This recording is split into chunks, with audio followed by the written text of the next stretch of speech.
Let's cut through the frills. Most romantic period drama lists keep regurgitating the same tired names, like Jane Austen invented longing or Nobody Ever Loved before the Bennet sisters. But what if I told you there's a treasure trove of heart-wrenching, slow-burn love stories that barely get a mention?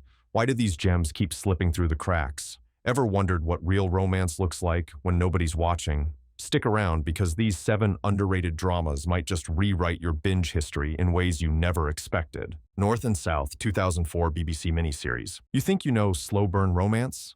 Forget what you learned from endless Pride and Prejudice marathons. North and South is the heavyweight champ that hardly ever gets invited to the ring. The setup is deceptively simple. Margaret Hale, a refined Southerner, is thrust into the gritty industrial chaos of Milton, where smog hangs thick, tempers burn hot, and cotton dust is practically its own character. She collides, sometimes literally, with John Thornton, a self-made mill owner who's as tough as the brick and steel around him. But here's the kicker. This isn't your typical meet-cute. Their first encounter is more like a head-on collision, all misunderstandings and judgment. Thornton is blunt, Margaret is fierce, and the sparks are more volcanic eruption than gentle glow. Their worlds couldn't be further apart. She's all compassion and culture. He's all practicality and power. But the real magic is how they learn to see past their differences. It's a story of class war, pride, and vulnerability, wrapped up in enough longing stares to power an entire city. Richard Armitage's Thornton? He doesn't smolder. He combusts. Every word out of his mouth carries a weight. Every look at Margaret practically short-circuits the room. Daniela Denby-Ashe plays Margaret with such conviction that you'll want to cheer every time she stands her ground. Their chemistry is off the charts, but it never relies on easy sentiment or melodrama. Instead, it's raw, earned, and, dare I say, more electrifying than any Darcy hand flex. The industrial backdrop isn't just window dressing, it's woven into the story. Factory strikes, worker hardship, and social upheaval swirl around their courtship, adding stakes that are very real and very human. And the supporting cast, Sinead Cusack as Mrs. Thornton could stop traffic with a single glare, elevates every scene. What sets North and South apart is how it shows love as a negotiation, a battle of wills, and a leap of faith, all at once. By the time you hit that infamous train station scene, if you're not screaming at the screen or wiping away tears, check your pulse. In a sea of corseted confessions, North and South is the thunderstorm you never knew you needed. It's not just underrated, it's the gold standard nobody's talking about. Go ahead, start watching. You might never look at romance the same way again. The Age of Innocence, 1993. You want pain? You want longing that hurts so much you almost want to look away? Welcome to the Age of Innocence. Martin Scorsese, yeah, the guy known for mobsters and mayhem, drops his gangster gloves and delivers a period drama so exquisite it'll haunt you long after the credits roll. Set in the suffocatingly polished parlors of Gilded Age New York, this is a romance built on everything that isn't said, every glance that lingers just a second too long, and every rule that society slaps on passion. Daniel Day-Lewis stars as Newland Archer, a man engaged to the perfect society girl, Winona Ryder's demure May, but absolutely undone by the arrival of Michelle Pfeiffer's Countess Ellen Olenska. She's scandalous, she's bold, and she's everything Newland isn't supposed to want. The real trick? The movie makes you feel every single ounce of that forbidden longing. The tension is so thick you could cut it with a silver dessert fork. But this isn't about reckless declarations or wild dashes through the rain. It's about yearning that's forced into tight corners, desires that have to be buttoned up with the same precision as a starched collar. Scorsese's attention to detail is legendary, and every frame drips with authenticity. You can practically smell the gardenias and candle wax. The costumes? Pure art. The ballroom scenes? They crackle with undercurrents of intrigue, every glance loaded, every word measured. But underneath all the velvet and etiquette is a slow-burning agony. Two people forced to tiptoe around their feelings, because the consequences of being together would destroy more than just reputations. What makes The Age of Innocence truly great isn't just its production design or Oscar-worthy performances, but the way it weaponizes restraint. The story is a masterclass in emotional chess, and you'll find yourself rooting for a romance that everyone, characters, family, and even society itself wants to suffocate. The most powerful moments? The things left unspoken, the heartbreak that's hidden behind polite smiles, and the passion that simmers quietly, never allowed to boil over. Michelle Pfeiffer and Daniel Day-Lewis absolutely own every scene they share. Their chemistry is subtle, almost dangerous in its intensity because it feels so forbidden. Winona Ryder's May is the wild card, innocent on the outside, but sharper and more strategic than anyone realizes. The end result is a film that's both beautiful and brutal, a story where happiness is always just out of reach, but hope somehow survives the wreckage. It's a masterpiece, plain and simple, and if you haven't seen it, you're missing out on one of the most devastatingly romantic stories ever put to screen. Not just underrated, practically a secret handshake among true period drama fans. Persuasion, 1995 BBC TV movie. Let's get real. Everyone treats Pride and Prejudice like Jane Austen's final word on romance. But if you want a grown-up love story, one that stings and soothes in equal measure, Persuasion is Austen's secret ace in the hole. This adaptation, almost criminally overlooked, delivers a romance that's all about regret, missed chances, and the courage it takes to hope for something better, even after life has chewed you up and spit you out. Amanda Root's Anne Elliot isn't some fluttery ingenue. She's a woman marked by heartbreak. 8 years earlier, she was persuaded by well-meaning family to break off an engagement with the love of her life, Captain Frederick Wentworth, because he wasn't wealthy enough. Fast forward, and Anne's world is a gray blur of duty and disappointment, her hopes boxed up and packed away. Then, out of nowhere, Captain Wentworth, played with simmering intensity by Kieran Hines, returns from the sea, now a man of means and stature, and very much not looking for forgiveness. What unfolds is pure agony, in the best sense. Every shared glance between Anne and Wentworth is a battlefield. Every social gathering is a minefield of old wounds and buried hopes. Anne's quiet suffering isn't weakness, it's patience and endurance, and Amanda Root nails it with a performance so nuanced, you'll swear she's reading your mind. Hines Wentworth is a powder keg, proud, wounded, and still desperately in love, whether he'll admit it or not. The film's style is almost documentary-like in its realism. Unvarnished, candlelit rooms, wind-swept promenades, and faces etched with longing. The result is heartbreakingly intimate. You're right there with Anne as she navigates society's cruel games, every whispered word loaded with meaning. The infamous letter scene, where Wentworth pours out his soul in the most breathtaking confession Austen ever wrote, is enough to knock the wind out of you. If you're not shouting at the screen for them to get together, you may want to check if you have a pulse. Here's the punchline. Persuasion doesn't promise youthful fantasy. It promises that love can endure disappointment, even time. This adaptation makes you believe in second chances and the quiet heroism of choosing hope over regret. Most lists ignore it.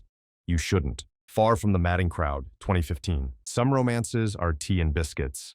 Far from the Madding Crowd is a full-force English thunderstorm. This isn't just another Victorian petticoat parade. It's wild, windswept, and pulsing with raw, complicated longing.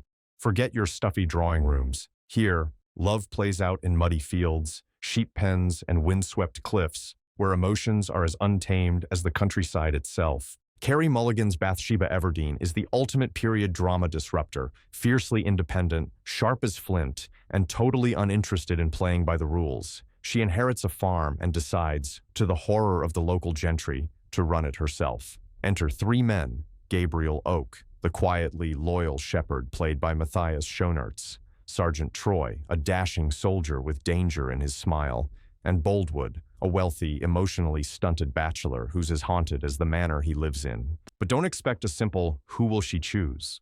Bathsheba's heart is a battleground, and Mulligan plays her with such depth that you can't help but root for her, even when her choices set off emotional earthquakes. The film never shies away from the consequences of passion or pride. Every decision Bathsheba makes has real stakes, and the men in her life are drawn with equal care. Gabriel's steadfast devotion, Troy's intoxicating recklessness, Boldwood's desperate longing. What sets this adaptation apart is how alive it feels. Director Thomas Vinterberg shoots the English countryside as both dreamscape and nightmare, with storms rolling in and golden fields shimmering under the sun. The visuals are so stunning, you almost forget to breathe. But the real magic is in the silences, the way Bathsheba and Gabriel look at each other across a barn, or the trembling vulnerability in a single touch. The supporting cast, from Juno Temple to Michael Sheen, fill out the world with messy, beautiful humanity. The story doesn't flinch from heartbreak or consequence, and by the end, you feel as battered and as hopeful as its characters. Here's the truth. Far from the madding crowd is a reminder that real romance isn't just whispered words. It's surviving life's storms and still believing in love when the clouds finally break. Portrait of a Lady on Fire, 2019. Forget corsets and crinoline. Sometimes the most romantic period dramas are the ones that break the mold completely. Portrait of a Lady on Fire isn't just a love story. It's an explosion of feeling so intense it leaves scorch marks on your soul. If you want subtlety, look elsewhere. This is a film that burns slow, then blazes up into something unforgettable. Set on a remote French island in the late 1700s, the story centers on Marianne, a painter hired to create a portrait of Heloise, a young woman doomed to an arranged marriage. But here's the twist. Heloise refuses to pose, so Marianne must study her in secret, observing every movement, every fleeting smile, every moment of rebellion. What starts as an artistic project morphs into something much more dangerous, a growing bond between two women who know their time together is limited, but refuse to let that stop them. Director Celine Sciamma crafts every frame like a painting. Light flickers, wind howls outside, and silence fills the space with tension thicker than velvet. There's no background score to tell you how to feel. It's all in the stolen glances, the gentle brush of a hand, the moment a dress catches fire in the candlelight. Adele Haenel and Noémie Merlan give performances so honest, it's almost intrusive to watch. The stakes are sky high, not because of scandal or gossip, but because every moment is precious, every secret shared a small act of defiance. The romance here isn't about conquering society or bending the world to their will. It's about finding a pocket of freedom, however brief, and living in it fully. Their connection is so palpable, you'll be left haunted by what could have been and inspired by what was. Why is this movie so criminally underwatched? Maybe it's the subtitles, or maybe people don't expect such raw power in a period piece. But Portrait of a Lady on Fire is a modern masterpiece of longing, courage, and the kind of love that changes how you see the world forever. If you haven't watched it, add it to your list immediately. You won't forget it, no matter how hard you try. Brightar, 2009. Most period dramas paint love as polite, tidy, and a little bit distant. Brightar comes at you like a fever dream, aching, poetic, and almost unbearably intimate. This is Jane Campion's take on the true story of poet John Keats and his muse next door, Fanny Brawne, and it's about as far from formulaic as a love story gets. Set in the sun-dappled meadows and dim candlelit rooms of early 19th century England, the film follows Fanny, a sharp-tongued fashionista who falls, slowly then all at once, for the struggling, gentle Keats. Ben Whishaw's Keats is all quiet intensity, haunted by illness and poverty, while Abby Cornish's Fanny is fierce and dazzling, refusing to fade into the background. The chemistry between them isn't fireworks. It's more like watching two flames inch closer, drawn together by a force they can't name. But here's where Brightar pulls you in. It doesn't shy away from heartbreak or loss. The romance is fragile, almost doomed from the start. Yet Campion makes every moment feel precious. When Fanny stitches butterflies into her dresses or devours Keats' poetry, you feel her longing in your bones. Every whispered word, every trembling touch is loaded with both hope and dread. The cinematography is lush and tactile, from the rustle of leaves to the softness of bedsheets. You can almost smell the violets and ink. This isn't a story where grand gestures save the day. Instead, love lives in the small things, the way Fanny looks at Keats, the poems that linger between them, the way grief and joy intertwine. It's as much about the act of loving as it is about being loved. The film leaves you hollow and full all at once, like the last line of a perfect poem that refuses to fade. Brightar never got the recognition it deserved. It's the rare period drama that understands longing isn't always about getting what you want. It's about feeling deeply, even when it hurts. If you want a romance that lingers long after the credits, don't let this one slip by. Ballet Shoes, 2007. It's easy to scoff at anything labeled a family film, but Ballet Shoes is the sleeper hit nobody ever mentions. A gentle, gorgeously crafted period piece with a secret heart full of romance. Set in 1930s London, it's the story of three adopted sisters, Pauline, Petrova, and Posy, each carving out her own dream, with all the grit and ambition you'd expect from classic British drama. But woven into their coming-of-age adventures is a love story that deserves its own spotlight. Amelia Fox's Sylvia Brown is the glue holding the family together, scraping by to provide opportunities for her girls. Enter Dr. John Smith, played with charming sincerity by Mark Warren, a lodger who becomes much more than just a friendly face. The romance here isn't center stage, but that's exactly what makes it so powerful. It's the kind of grown-up love that sneaks up quietly, built on loyalty, kindness, and the simple, everyday acts of caring that so many big romances miss. The film itself is a delight. Gaslit streets, tea in cracked china cups, ballet slippers dancing across scuffed floorboards. But it never feels sugar-coated or twee. The stakes are real, the disappointments sting, and the victories feel earned. The chemistry between Fox and Warren simmers beneath the surface, unfolding in shy glances and moments of shared struggle, never pushing too hard or too fast. Their love story is a reminder that romance doesn't always announce itself with fanfare. It grows in the cracks, quiet and determined, until it fills the room. There's a reason Ballet Shoes still endures as comfort viewing for those in the know. It's not just about ambition or dreams, it's about the love that builds, slowly and steadfastly, even when life is messy. If you're after a period drama that makes you feel safe, hopeful, and a little bit swoony, don't let this one stay hidden. So there you have it. 7 underrated romantic period dramas that prove love stories don't have to be famous to hit you right in the gut. Why settle for recycled classics when you can discover something that surprises you, challenges you, and maybe even becomes your new obsession? Did we miss a hidden gem on your all-time list? Drop your favorites in the comments, smash that subscribe, and let's keep this conversation going.